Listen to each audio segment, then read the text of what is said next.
my job is very important to create good space for my seniors and good care, but also offer good jobs to caregivers, right? The care staff. They're doing so much hard work. And for families, I want them to have peace of mind because they're not there with their loved one 24/7. Welcome to the Row Room Assisted Living Podcast with your hosts, Charlie Cameron and Alex Schlow. This is your go-to show for cutting-edge insights from industry leaders in residential assisted living. Whether you're ready to launch your own assisted living business or looking to invest in this fast-growing, high-impact sector, we are here to equip you with the tools, strategies, and confidence you need to succeed. Get ready to ride the silver tsunami and change the future of senior care. Now on to today's show. Hey there, and welcome back to today's episode of the Row Room Assisted Living Podcast. I'm your host, Charlie Cameron, and today we're thrilled to have Sally Sue joining us today, who I met very recently and had a great conversation. So welcome, Sally. How's it going today? Very good. Hi, everyone. So happy to be here and chatting about care home. Doing really good. Good. You just finished Harvard Business School. I know that was hectic, and you're getting back into the swing of things with your homes. So why don't you just give us a brief intro as to where you are right now in your assisted living journey before we jump back in time to where it's starting? Yes. So location-wise, I'm in Greater Sacramento area of California, and we established the residential care home 5 years ago. And I learned a lot through the industry. I really bootstrapped the business. And 3 years ago, I applied to Harvard Business School because I want to learn more knowledge and how do I help the senior care industry. And I just recently graduated in May 2024. So I came back to California to scale up my care home business.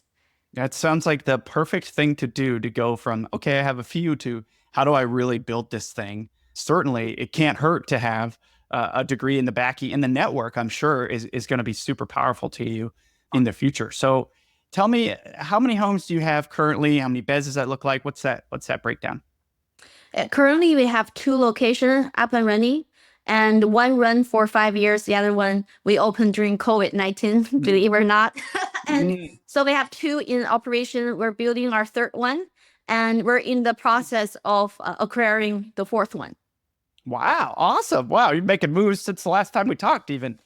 That's amazing to hear. So tell us how you got started with the first home. What was the origin story? How did you even consider residential assisted living, and how did that go? I think there are 2 perspectives. On the personal side, my grandparents suffered from chronic disease. My granddad has Alzheimer's and Parkinson, and my grandmother also suffered from chronic disease. And I always know it's really hard for the family. I know like helping seniors can create a lot of value and impact for a society. And professional side, I have been a real estate investor, and I run Airbnb rentals, but I always wanted to do something more impactful, more scalable. So this is, with the demographic change, obviously there's a trend of providing more services to seniors. So I look into the industry. I know there's a great opportunity and demand.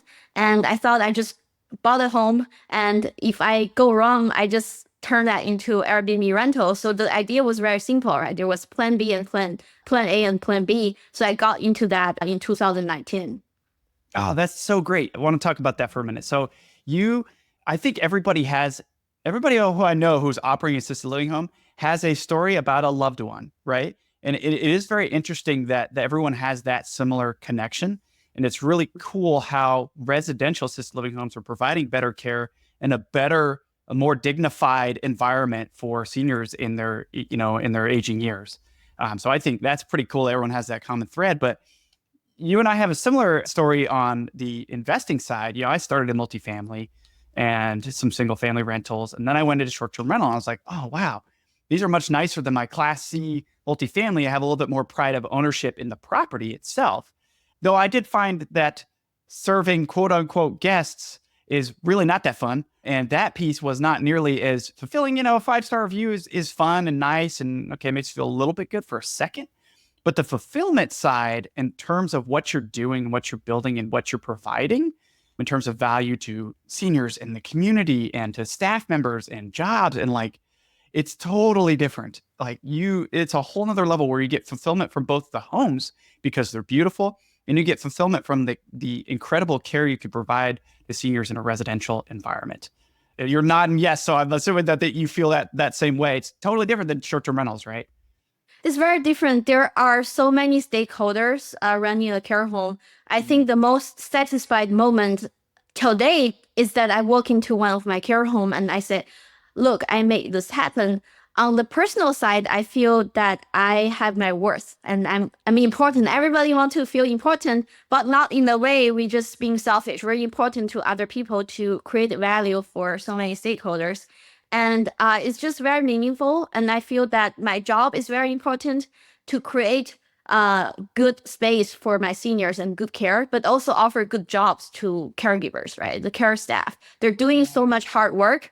And for families, I want them to have peace of mind because they're not there with their loved one 24/7. How can they have peace of mind, right? Even they're very far away. I think it's just very different from the Airbnb business. And plus, on the business side, I think it's more sustainable because Airbnb, we're facing a harsher environment this year. Definitely. But on the business side, I mean, there's a rising demand for the senior care, services and care home. Yeah. Oh man. Okay. So Airbnbs, yeah. So short-term rentals, I own still 3. I used to own a lot more, but I've transitioned away and into residential assisted living for a lot of the same reasons. One, it's hard now. There's a lot of supply and less demand and less discretionary spending, and it's kind of getting squeezed. But man, if you look at the demographics, it's inevitable that already we have a huge supply shortage of assisted living beds. The residential model is not the most common yet in most states, but it provides a much better care environment. But yeah, demographically speaking, like it's insane how this is going to continue for the next 2 decades to be the most important thing we build in real estate. But then on the fulfillment side, absolutely incredible. Like if you're going to go build a business, right? Okay, anyone listening to this podcast is an entrepreneur, right? They want to go build a business of one kind or another. Why not build a business that's incredibly fulfilling? That also cash flows well, that also has low risk. But at the end of the day, business is one thing. You got to get into this for the fulfillment, and then the money will come, right? I think that's so important. And you've already spoken to it, but if you provide the value first, everything else will take care of itself. Absolutely. Do you have anything to add to that? Or I think one point, just to double click on what you're just saying, is that doing business, being entrepreneur, like Airbnb is entrepreneurship, right? Mm-hmm. This is care homes entrepreneur. There are different type of entrepreneurship, but in the senior care, it's different because when we do entrepreneurship, we're facing challenging times. Sometimes we try to solve very complicated problems in business and management. But in the senior care, I feel like there's also a sense of responsibility once we have the client and also the care staff. So that sense of responsibility really pushed me forward going through the most challenging moments, which we will all face in different industry, in different business. That's also what I love, right? You feel responsible. You have to tackle that and make it work. Yeah. Yeah, you get to pick your hard in life, right? You can choose to work a W-2 or you can choose to be an entrepreneur. Entrepreneurship is undoubtedly harder, but with potential a lot more rewards, right? You get to choose your hard. Do you want to deal with shitty guests from Airbnb, or do you want to deal with residents and staff members and being a leader for a care home and being a leader in the community? It really depends what you decide. And the cool thing about if you choose your hard as a residential assisted living home, I don't know any other asset class where you can buy one home, one business, and achieve financial freedom besides residential assisted living, which is absolutely insane. One home, and you can be there, and then you can grow from there. So you mentioned some challenges. What was the most surprising challenge off the top of your head that you faced when you started your first home, and how did you overcome that? Yeah, first of all, I think those challenges only for my just beginning the business because I was really lack of experience. That was the problem. That's why I think everyone should join this podcast and keep learning from you and all other podcasts you're going to host. Yeah. But I think number one is a highly regulated business, right? And there are hundreds of regulations regulating a smaller home. So sometimes I'm just not very sure what need to be locked. And what's the training requirements? I think that was really tough. And secondly, how do we hire the right team for this type of care home? Because sometimes when we walk into the senior care, we thought, oh, it's all about companionship, right? You just sit besides the senior and talk to them, and that's really the quality of care. But in reality, the seniors actually moving to the care home, they need a lot of help. Like sometimes they have incontinence issues. You have to take shower for them. Their skin can break down very fast. You have to really monitor the changes. So all of that I kind of learned in the beginning. It was overwhelming, but then I came across and make everything smooth in 6 months. So the first 6 months was really, really tough. And there was no ready guide, and there was no institutional or program like what you offer actually. So I couldn't really cling on to anything that I can leverage on like 5 years ago. So that was tough. Yeah. Yeah, you're so right. I think everyone we've interviewed for the podcast had started where nothing really existed. In terms of education, yes, there were a couple of courses and stuff that somewhat outdated. And you know, a lot of times people deliver on something and this is exactly how you do it. Well, that exactly how you do it is only one way to approach the problem when there's dozens of solutions, even in residential assisted living, you know? So when someone sells something and this is the one way, I'm always upset by that because there's so many ways. And that's one of the things we focus on is, you know, we're interviewing lots of different operators that have done it different ways.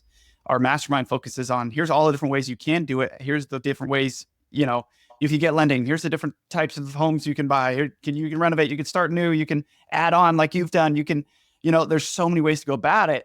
It's more of you choose your path, right? And that's important to help people along that journey. But so now there are education things out there. Certainly listen to the podcast and you can check out our Rivalry Mastermind as well. I'm sure Sally would be happy if you reach out to her as well. She's killing it. And I love to hear that you got number 3 and number 4. So tell us a little bit about that first deal. Give us a little bit more details on, you know, what was it like? How did you go about getting it filled up? And how did that initially set you up for success with the second one? Yeah. So, you know, as you know, there are a lot of mom and pop RCFE, the operators, they're looking for retirement. So that was exactly the first deal I got. But when I toured the place, it didn't have any business. But the previous owner did a lot of remodeling. So there are many rooms of this residential homes. So this is when I really decided to take it over. But I have to really rebuild the business. I applied the business license and this and that. So I found the deal actually LoopNet. Right? The second deal I found through the network, but then LoopNet. So I came here to tour and I applied for conventional mortgage because there was no business. Basically, I was just buying the house, but I can operate under her license until I got my business license. Although it was empty, but she was licensed. So this is how I found the first deal and how I actually did the finance for it. Yeah. Nice. Okay. So conventional loan, like 20% down, that kind of thing? Yes. Okay. That's interesting because we don't hear a lot of that, but that was that was going to be one of the next questions I asked was, how did you get financing? So when it came to the down payment or any other renovations, furnishing, building the business up itself, like paying staff before you were fully occupied, how did you finance that piece of it? Was that all out of pocket? Did you bring the investors? How did that go? Yeah, so I just used my savings. And frankly, I didn't spend too much on remodeling. And now, after 5 years, I tried to upgrade everything. I was trying to be cheap, but not cheap. I just tried to spend my money very wisely. So I was trying to find furniture deals. So I only spent, I think, $35,000 to set up the place and also use $10,000 to pay for my staff. And occupancy is important, right? Because once we have the revenue and everything will be solved. So I have to pay the staff to be there without any client initially. And I went around to talk with the skilled nursing facility, discharge planner, and obviously use a lot of help from the placement agencies. I just keep talking to them, be nice with them and buy them coffee. And very quickly, I think on the move-in day, I had 4 clients moving in on the same day. So I was okay, right? And then the following weeks, we have 2 more. So we were full, I guess, in 1.5 months. Yeah. Wow, 1.5 months. You were full. How many beds was the home? 6 bed. 6 bed. Okay. And 6 residents too? 6 residents. Yeah. Okay. Okay, so for the listeners out there, Sally crushed it. And that would have been my next question is how do you get and stay fully occupied? So given what you know now with 2 homes, building a third and a fourth, and you alluded to some of it, but what would you say is your biggest key to success when it comes to finding residents for homes?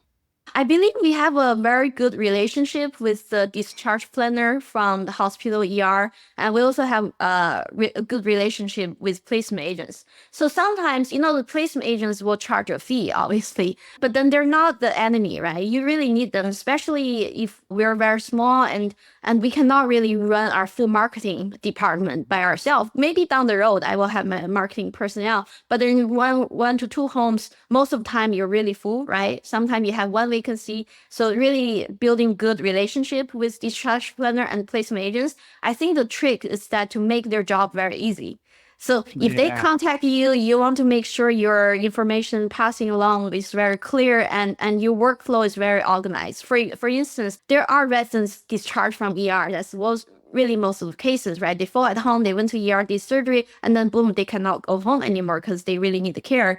And they want to discharge to you, but how do you make the process very easy so people want to work with you? And how do you make sure you pay people on time? Because those little things are so important. If you make it so hard for them, they're not going to call you next time. So I think that's really our success in terms of getting our clients right, keep full, keep occupied, and also keep high quality care. Right, if you keep high quality care, which is we have to do in the industry, but also it make your residents healthy and happier, and they stay longer. Frankly, most of people stay here until their very last day of life. So yeah, do a good job on the operation too.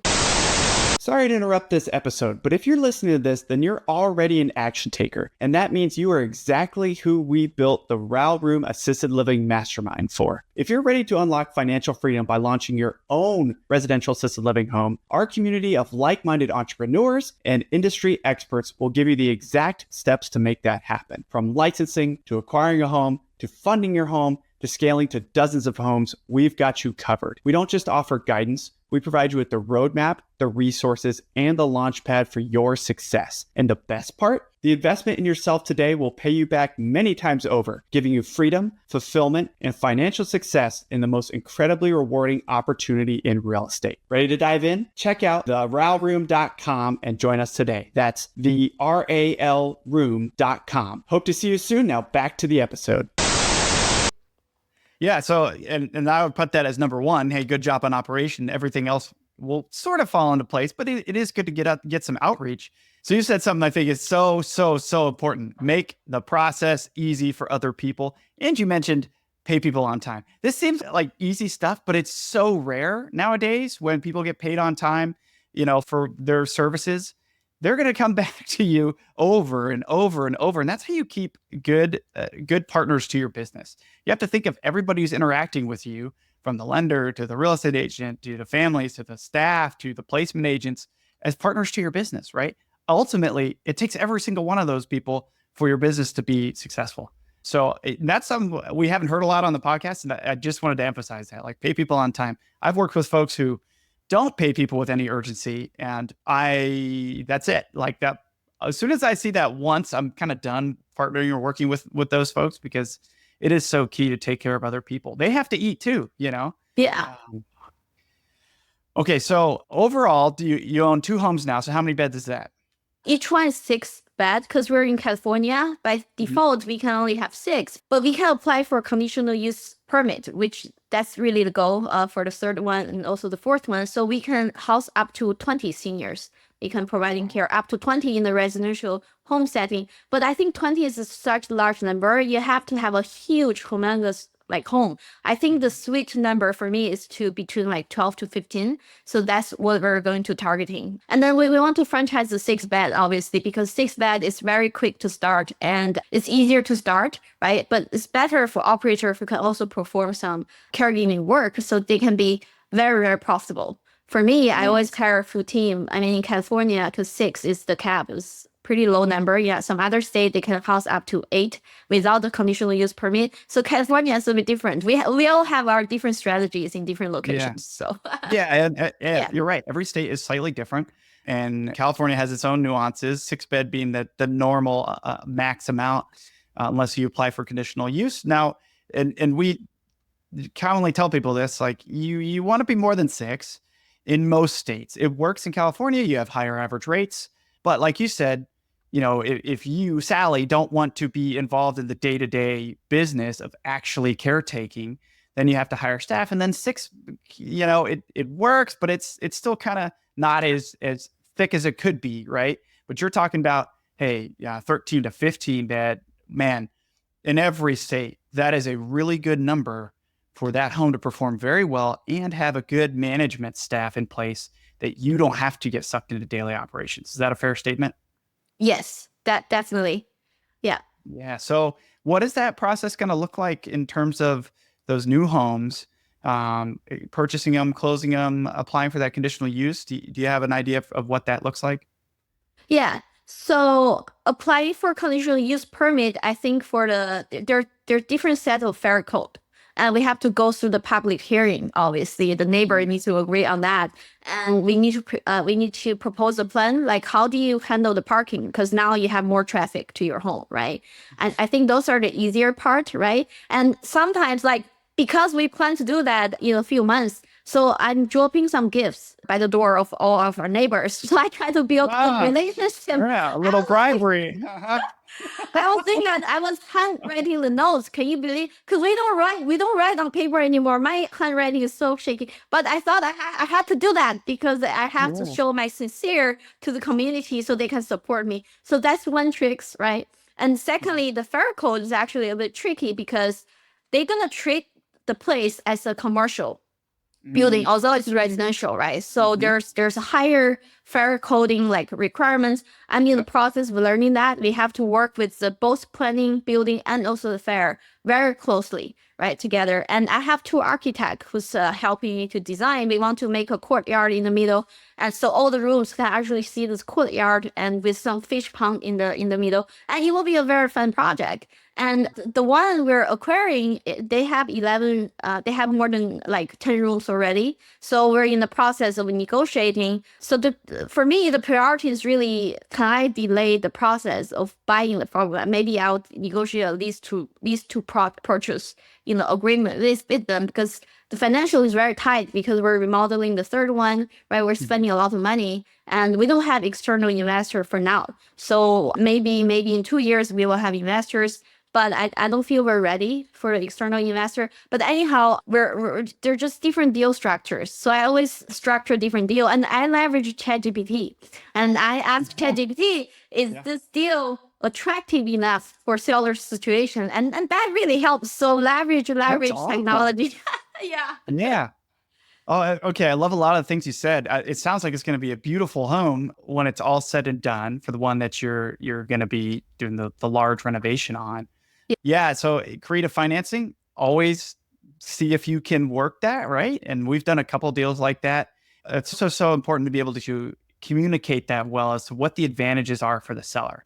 Because they're always just like, well, I don't want to still be, associated with this property. Why the heck would I want to do that? And if they're, we talk about the silver tsunami in the context of seniors aging into these homes, but there's also people who own these businesses that want to get out of them. So you have an opportunity there to say, hey, I know you want to get out of this business. I know you want to retire. What if we turned it into a $5,000 a month payment for you, right? Over the next, 120 months, and then I'll pay off the rest of it after that, and like that is they don't even know that that's a thing, right? And, you're going to pay a lot less taxes because you won't have this big lump sum.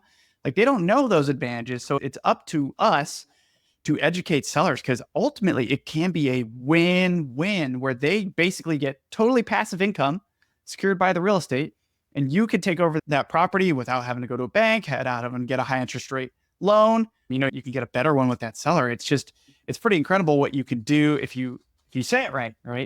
I also loved your tactic of bribing the neighbors, though, I say that in jest, but really this does come down to the communities, right? And if this is done incorrectly, the communities aren't going to want to see this model. But if it's done correctly, they're going to love it, right? Because those people around there may want mom and dad to be across the street, right? And so it truly is, if you can show just how beautiful it's going to be show them how your other homes are and how beautiful that home's going to be. That's part of what it takes. And then you touched on regulations and codes. So it's so important. I heard someone else on the podcast said this, like the regulations and codes are the rule book, right? They're the playbook. And in order to play the game, you have to understand the rules. So, you're going about it all the right way of, okay, this is going to be a bigger facility. It's going to have to meet commercial guidelines in terms of fire code. And that's going to require additional things, a higher level for fire suppression. It's going to require fire drywall and all these things that, people don't think of initially. You have to do this homework and do this research. And that's what we force our members to do first. We have them fill out this workbook, and you're going to go do the research for your area, because every area is different as to which year of the code they choose to follow. And are they going to follow the national code, or is there a state addendum that adds more requirements, right? So every single location is different. So there's not one size fits all. So you have to do a little bit of that homework. But luckily, the state agencies are, they're paid for by your taxpayer dollars. So to some extent, they have to answer you and work with you on that. So thinking of those folks as partners too, treating them well tends to go a long way. That's right. I mean, make it easy for them too, because the licensing come over to do inspection, and if they see very organized file, right, they like it, because their job is also very tough. They have like hundreds of this checklist when they come over here to do inspection. So if you make it very easy and they know you're professional, even you're making some minor mistakes, they will give you more opportunity to correct them, as opposed to just give you more citations. So yeah. Yeah, nope, you nailed it. Okay, so if you were to start over, right? Let's say you had no homes, but knowing what you know now, what advice would you give to someone, or what would you do differently just starting? I will call Charlie before I start. Because I wish I know you earlier, because you have a very rich of resources network and a lot of knowledge, right? Not only in operation, but in finance too. So 5 years ago, I didn't know of that. And creative side financing, I only know about conventional mortgage, right? Now I know a little bit better after I gone through Harvard. Yeah. But I'll call like a friend who's very familiar with the space and really seek for their advices. And I like you mentioned, you gave people a checklist where like some homework to do, right? Check their area. I agree. Different locations is very different. Even within one state is very different. Pricing is different. Market is different. The regulatory people are different. So with that homework, you really need to go out in the field and do a lot of observations, right? If you go to like other facilities, just sit there and talk to the operators, not only to listen, but also need to observe what's really their problem. If they have the problem, you want to think, can you solve it when you open one, right? I don't think I did that enough. I went to talk a lot of operators, but I didn't take that conversation and then observe to combine to have a full perspective of, of the expectation that if I run the home, what will be the problem, so I can be more prepared, I guess.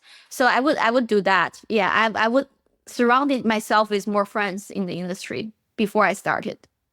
Yeah, that's so good. Network a bit, and it takes more than just, hey, can I borrow your time? Though I know operators that will do that, and they'll tour you around and give you some advice. And that's awesome. To some extent though, their time is valuable and they're very busy, right? So I would advise people to, hey, offer something for them, do something for them, whether that's, hey, they're looking to open in a new area. Tell you what, I'll go do the research for you and I'll tell you what I learned. And through that, maybe you can share some tidbits with me, right? And I think people receive that kind of value first mentality a lot better. So, more operators now, what is the biggest mistake you see new operators make, would you say? I think the new operator, the newcomers, basically, they want to do the business. They have some understanding, but I think they perceive it as a 100% passive business, right? It's not like people buy a house and then you just passively take 10, 20 grand of income. There is some work, right? I mean, I manage the home pretty passively, but I did a lot of work up front to set up the system to make sure my management, the workflow, there's no information lost in transit, right? It's a high liability business because this is people's life. There's no joke, but you can totally do it, right? Just have the right expectation. You need to put in some work, some learning, and management, right? Put in some management effort, and then you can make it. It's just not just like you buy a home, then you have a residential care business. So I think that's really how I see many people exiting the market too. When they got in a few years ago, it's very different from what they expected. Yeah.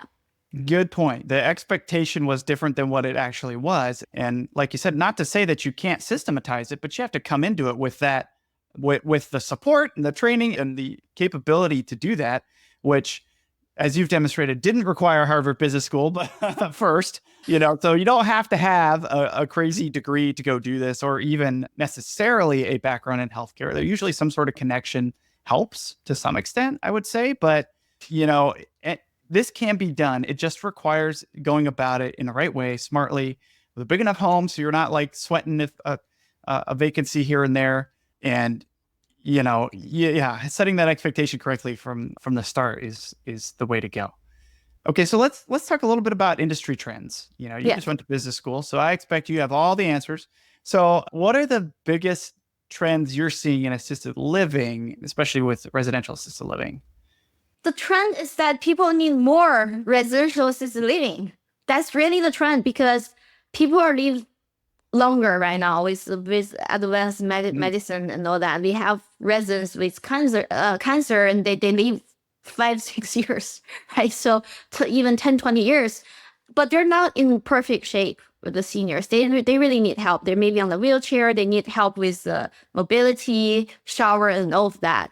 And the bigger care home, the big box facilities, there's a great value for them to exist, because their value proposition is really on the community activity. They're big. They have library. They have even swimming pool. I don't know. They have everything, right? It's like a hotel. So people are great. But then when people become very dependent in their later years of life, they need smaller care home, because their value proposition is that I really need care. I cannot really enjoy this big hotel-like building. So I feel like they're not enough care home in general, but they're not enough professionally run residential care home. And there's another trend is that I think with a high medical bill for the government, there's a trend pushing from inpatient setting into outpatient setting. So we took a resident from Kaiser. They only stay here in 2-3 months. I had the vacancy, and they pay a very high dollar amount. The reason why is that they're not discharging people to rehab anymore, because it's too expensive, right? To lower the bill, and they don't need a nurse and doctor on site. So they actually contacted us, and they placed them into my residential care home. So that could be also a trend, because the hospital is being built to cure people. The hospital is not being built for people to stay there for a longer term, right? So I think that's another trend. And we're looking for very big rising demand for residential care home. Yeah.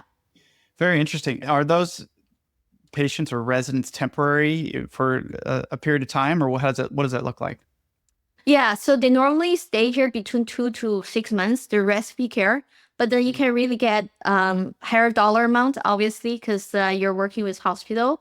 And I see I think there's 1 or 2 care home in California. They just save 1 bed for the hospital, right? They don't really use this bed for a longer term residence. They say, okay, look, whenever you have this recipe care residence, then you can fill this bed. And they constantly have residents in. So that's a trend. Once we have many, many more beds, I'll probably have 1 or 2 beds and contracting directly with the hospital to diversify our income stream, right? Yeah. Well, that's interesting. I haven't heard anybody else say that yet on the podcast. So that's interesting to hear that you're contracting out, or could, beds to Kaiser for this purpose, which just speaks to the need being high for assisted living, not just for kind of a permanent resident, but for temporary ones that could potentially move back home or whatever it may be after that like acute care visit, whatever it was for. So that's very interesting. And you also mentioned that the big facilities, they serve a certain need, which is, for residents that are more mobile, perhaps, that need or that want more amenities that perhaps a 6-bed home couldn't provide, or maybe even a 16-bed home couldn't provide. Though I know of some that provide some pretty cool activities and things like that. But, eventually that may not be enough. And a 1-to-30 caregiver ratio may not be enough, right? And they're not getting really what they need there. And I had a guest that said their biggest source of residents is the big box facilities. Is that the same for you? Yeah, we took over.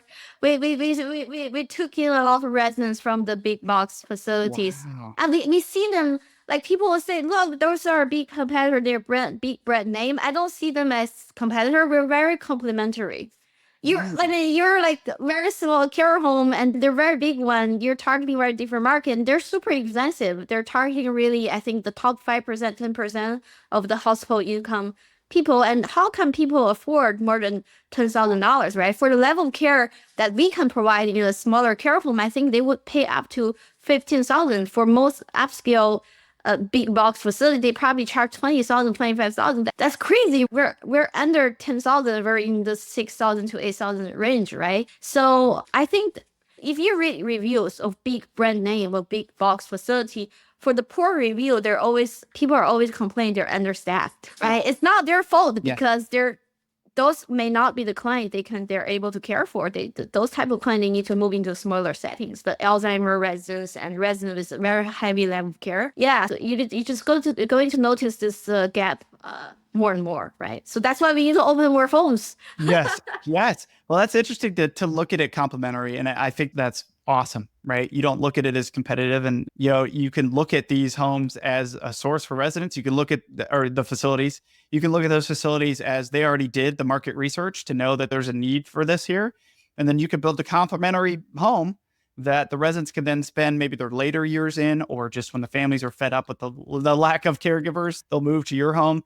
Yeah, that really is a good way to look at that model. Okay, so kind of closing thoughts here. So for anyone who's on the fence about getting involved in assisted living, do you have anything you would say to them? Yeah, well, get in because we need more people, more talents. The market is huge. As you all may know, that there's 73 million baby boomers.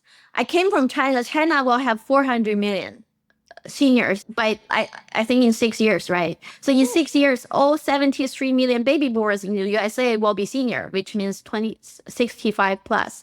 And we only have less than 1.3 million assisted living bed altogether, big and small. So imagine if only 10% of the senior population need care homes, right? And there's a more than 6 million bed gap. So jump in, whether just learning, be the student first, or be the investor, or you want to be the operator, do everything you can to involve. I think why Charlie is doing that, because there's no big competition, because the market is huge. So we can all jump into the same industry and help each other. We don't have to be afraid. Like, I don't want to talk with you. I don't want to share. There's no competition. There are a lot of clients out there. So jump in. And I also want to share last tip, right? People are really afraid of the liability, the business liability. People think about care homes, they say people will die, people are injured, there's high liability. I'll share with you guys how you handle that, right? Number one is really to manage the expectation, because we're a care home, we cannot prevent the fall. Even if you have a kid beside you, by there, you cannot prevent that. But then you have phone call after they fall, what happened, right? So explain to the family, so you can really manage the liability. You have insurance. And then you have open communication, right? When the senior really decline, you communicate so the families don't have surprises when they come over here every maybe 1 month or 2 months if they live very far away. And thirdly, you have to have operational excellence in order to control the quality of the care. So with those four things, you will be thrive in this industry. Wow, that was such a good tip on the liability thing. Like, communication overcomes most issues, right? Like, be open and honest with the families. If I pick my son up from daycare and he's got a big boo-boo and they didn't say anything about it, I'd be pretty upset, right? And so it's no different. Like, you got to communicate with people. And again, it comes back to managing expectations. That's awesome. And yeah, like you said, you need to be in this one way or another, whether that's, hey, maybe I'm going to start a care home. Yes, let's go. Or maybe that's not quite for me. Maybe I can do the lease to operator method, which we've done, right? That's a lot more passive. Or you can invest in opportunities. Sally's not ready yet, but she may be at some point. And hey, with these homes, there's no higher and better use than a single family residence. And so the return potential is much higher that we've been able to offer our investors even. And so, if you're looking for the next asset class, look no further. You found it. it's assisted living, specifically residential style homes. And the need is insane. I just saw an article that showed that there's like a $275 billion gap in supply versus demand over the next just 6 years. Like the demand is way higher than supply, like you alluded to, but it's going to continue 3.5x in that direction because it's just not being built fast enough. There's not enough homes being opened fast enough. So like you said, you literally can't compete with each other by opening a couple of residential assisted living homes because the need is so great. 10 beds here and there. There's already a million shortage and a million on the way. It's not going to matter. So anyway, yeah, 100% agree with you, Sally, that people should be really taking a serious look at this. And I think as we continue this podcast and as other podcasts come out and as more people get interested, we'll start to see more and more people go, what is that? And I can do what? I can be financially free from one home. I can invest in a home for a pretty good return. Like there's going to be a lot more interest pretty soon. So, okay. So before we go, what's something right now you're working on that you're passionate about? Could be your assisted living homes, could be something else. Is anything come to mind? I think I just love entrepreneurship because I'm making money and helping people. And I think I'm born to be an entrepreneur. I think about it 40 hours a day. and I feel so excited and I love to work on things which I can see the progress, right? So working on business, like expanding, helping people, it's just like playing a game. And I love that. I take it very seriously too. So I'm also very competitive. I used to be a professional table tennis player for 17 years. So I like to win, right? If there are challenges, I like to beat it up and make it work. So this is something I feel very excited. I'm also very excited because I'm working with more professionals. I have a new network. My two architects, they're from MIT, the top niche architect, right? They're passionate about senior living space. So I'm passionate about it every day. And believe it or not, I don't like take on vacations. I feel that's more tiring. I was in Europe and I was like, okay, let me go back because I need a break. I need to work. That's my break. I cannot travel too much. So yeah, I'm working on my business every day and very excited. That's funny. I associate with that a lot. I used to be a big strategy gamer. I loved Civilization, StarCraft, and all those kind of really think hard about how to win in different scenarios. And, it's been a long time since I've gotten a lot of enjoyment out of it. Every now and then I'll open one, I'll play for an hour or two. And then I'm like, what's more interesting? Going and figuring out how to expand my business more, or going and figuring out how to open the next home, or going and networking with other like-minded entrepreneurs. I just find, like you, it's like a game. And as soon as you get that mindset, it's impossible to turn it off, unfortunately. I like to go on vacation, but by about day 3, I'm like, okay, I'm ready to get back to it. I need it, right? And we need that sense of fulfillment you get from building things and the growth you get from it. So, man, yeah, love that. Okay, Sally. So, if listeners want to learn more about you and from you, what's the best way for folks to contact you? Yeah, I can disclose my email. Please feel free to contact me. I would love to empower you, be part of Charlie's supporting group, and reach out. And I want to help you out. And I always learn something new too, talking with anyone. So happy to be connected. Awesome. So we'll put that in the show notes then. So you guys can reach out to Sally. You can reach out to the RAL Room and we'll connect you as well. Now, I believe you're part of our Facebook group too. Is that right? Our residential living group. Yep. So you can tag her there, Sally Sue. So Sally, really, really insightful, really enjoyed this, learned a lot of new things, which is awesome. And thank you so much for joining us today and for your insights. It's been a real pleasure. Thank you, Charlie. Thanks for the opportunity. Hope to see you guys next time. Likewise. Thank you for tuning in to the RAL Room Assisted Living Podcast. We hope you found today's episode insightful. If you enjoyed it, make sure to leave us a raving 5-star review. And a quick review helps more listeners find the show and more seniors get the exceptional care they deserve. And don't forget to subscribe so you never miss an episode. And just so you know, we have prepared some free resources for you to help you succeed in residential assisted living in addition to this podcast. Head over to theralroom.com, that is theralroom.com, to download our free 10-step guide to launch your first or next residential assisted living home, or our 10 reasons to passively invest in residential assisted living ebooks. And if you're ready to take the next step and make real moves in the RAL industry, join us in the RAL Room Mastermind. It is an exclusive community where we deep dive into everything you need to launch and grow your own residential assisted living business. You'll get access to recorded courses, live calls with industry experts, a RAL calculator, resources and tools, like-minded entrepreneurs, funding opportunities, and an expert networking community to help you along your journey. Be sure to join us next time on the RAL Room podcast as we continue to explore the world of residential assisted living with more great guests. See you then.